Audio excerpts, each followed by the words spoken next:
संतुष्ट व्यक्ति के लिए उपहार। बीरबल की बुद्धिमत्ता और वाक्पटुता से महाराज अकबर सदा प्रसन्न रहते थे और समय समय पर बीरबल को भेंट प्रदान किया करते थे।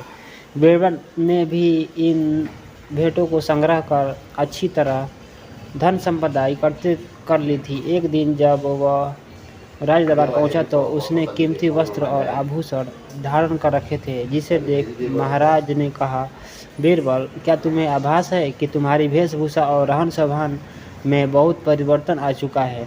प्रारंभ में तुम्हारी वेशभूषा अति साधारण रहा करती थी, क्या बात है? बीरबल ने उत्तर दिया, महाराज, समय के साथ मनुष्य की वेशभूषा और रहन सहन परिवर्तित होती है और इसमें धन की विशेष भूमिका है। आपके द्वारा दी गई भेंटों से मैंने पर्याप्त बचत की है, उन्हें ही खर्च कर मैं ऐसी वेशभूषा धारण कर पा रहा हूँ, तो इसका अर्थ ये हुआ कि तुम्हारे पास धन की कोई कमी नहीं है। इस स्थिति में तो तुम्हें दान पुण्य करना चाहिए। महाराज बोले। ये सुनकर बीरबल बात पलटते हुए बोला, महाराज, धन मेरे पास अवश्य है, किंतु इतना नहीं है कि उसमें से दान पुण्य कर सकूं। बीरबल की ये बात महाराज को खटक गई। उन्होंने उसे लताड़ा कि राज्य के मुख्य सलाहकार के पद पर होते हुए उन्हें ऐसी बात शोभा नहीं देती। बीरबल क्या करता? क्षमा याचना करते हुए बोला, महाराज, क्षमा करें, मैं अवश्य दान करूंगा। आप ही मुझे बताएं कि मुझे क्या दान करना चाहिए। महाराज ने उसे एक भव्य भवन का निर्माण कर दान में देने का परामर्श दिया। बीरबल ने महाराज के परामर्श को अपनी स्वीकृति दे दी। उस दिन के बाद से बीरबल भव्य भवन के निर्माण में जुट गया। कुछ माह में भवन निर्मित भी हो गया। अब उसे दान में देने की बारी थी, लेकिन किसे भवन यूं ही किसी को भी दान में दिया जाना उचित नहीं था। बीरबल के सोच समझ कर उस भवन के सामने एक तख्ती टांग दी, जिस पर लिखा हुआ था, जो व्यक्ति उसके पास जो कुछ है उसमें प्रसन्न और संतुष्ट होगा, वही इस भवन को दान लेने का पात्र होगा। समय व्यतीत होने लगा, किंतु कोई भी बीरबल के पास वह भवन दान में मांगने नहीं आया। एक दिन एक निर्धन व्यक्ति उस भवन के पास से गुजरा तो उसकी दृष्टि उस पर लगी तख्ती पर पड़ी। तख्ती पढ़ कर वह सोचने लगा कि इस नगर के लोग कितने मूर्ख हैं, जो इस भवन को दान में मांगने नहीं जाते। क्यों न मैं ही इस भवन को मांग लूं। बीरबल के पास पहुंचा और उससे भवन दान में देने की याचना करने लगा। बीरबल ने पूछा, क्या तुम्हें भवन पर लगी हुई तख्ती पढ़ी है? हाँ, मैंने एक एक शब्द पढ़ा है। निर्धन व्यक्ति बोला। तो क्या तुम्हारे पास जो कुछ है तुम उसमें प्रसन्न और संतुष्ट हो? बीरबल ने फिर से पूछा। मैं पूर्णतः संतुष्ट हूँ, निर्धन व्यक्ति ने उत्तर दिया। तो फिर तुम्हें इस भवन की क्या आवश्यकता है? यदि तुम्हें इसकी आवश्यकता है तो फिर तुम्हारी ये बात झूठी है कि तुम अपने जीवन में उपलब्ध चीज़ों से संतुष्ट हो। ऐसे में तुम इस भवन को दान में लेने के पात्र नहीं हो। बीरबल की बात सुनकर निर्धन व्यक्ति अपना सा मुँह लेकर चला गया। उसके बाद कभी कोई उस भवन को दान में मांगने नहीं आया।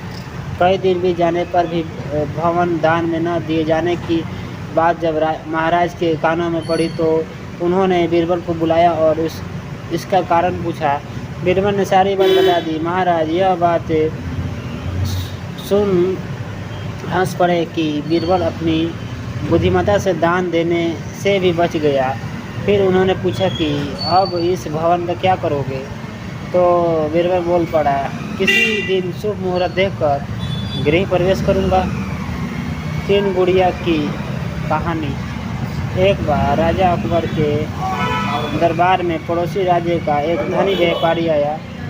महाराज को प्रणाम कर वह बोला, महाराज, आपके राज्य में व्यापार के उद्देश्य से मेरा आगमन हुआ था। जहाँ भी मैं गया वहाँ आपके दरबार के मंत्रियों की बहुत प्रशंसा सुनी, तो मैं आपसे और आपके मंत्रियों से भेंट करने आ गया। आपने ठीक सुना है, हमारे मंत्री कर्मठ और बुद्धिमान है।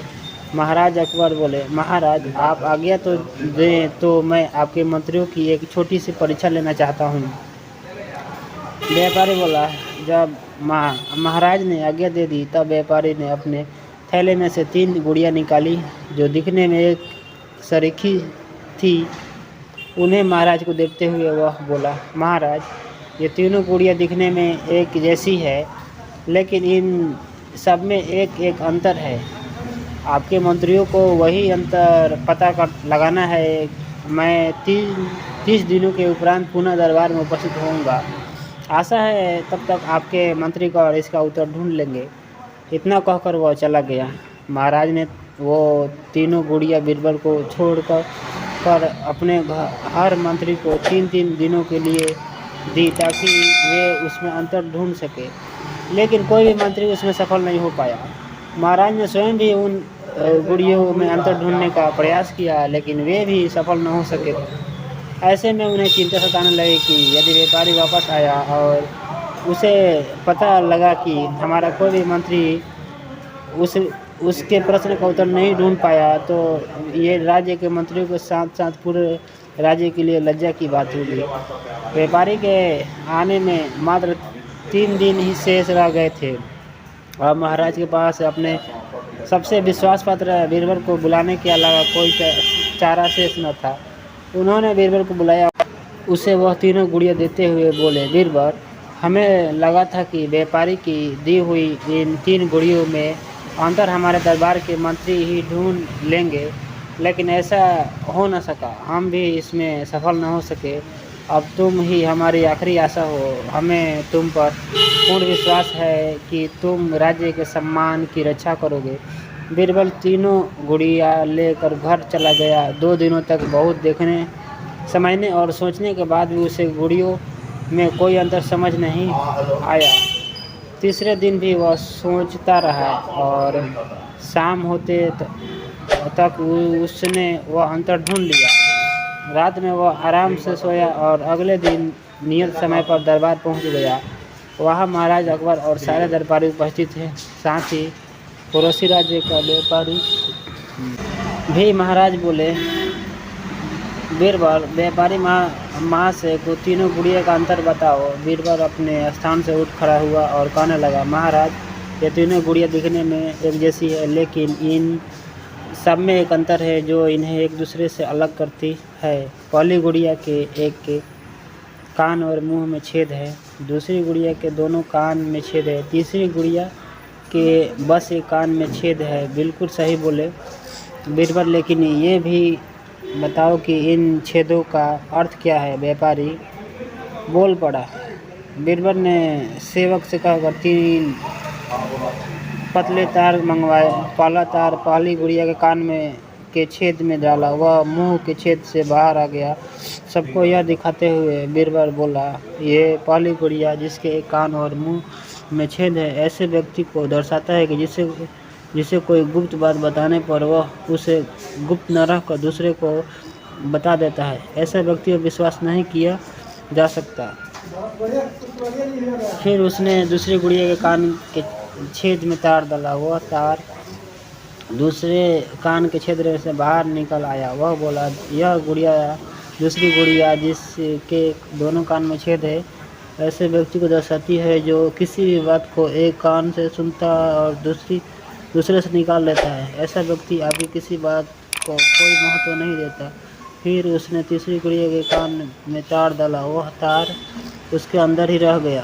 यह दिखाकर बीरबल बोला, यह तीसरी गुड़िया जिसे व्यक्ति को दर्शाती है जो किसी भी गुप्त बात को अपने हृदय में छुपा कर रखता है। ऐसा व्यक्ति पर